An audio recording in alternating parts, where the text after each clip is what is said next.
does God really want you to do? This is a question that I always get asked. Brother Robert, I don't know what God wants me to do in my life. What is the will of God in my life? Now, listen, the word will means wishes and desires. So obviously you're asking, what is God's wishes and desires for my life? And obviously God has wishes and desires for your life on different levels. He has what is God's thoughts about your family life? What's his thoughts about your mental faculties, the way you think? What is his thoughts about that?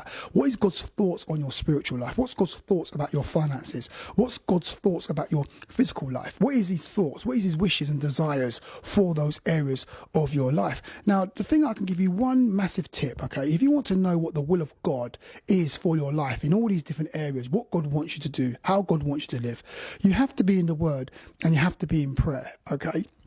The more you pray, what I found for me is that I found out what God wants me to do in the earth, and I found out God's will for my life in prayer. I discovered it when I was praying.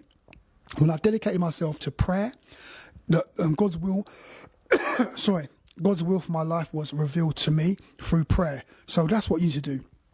Get into the presence of God, get into prayer. And the more you pray is the more that God begins to reveal to you his will for your life. The more your destiny and future in God begins to unfold, okay? It all happens through prayer.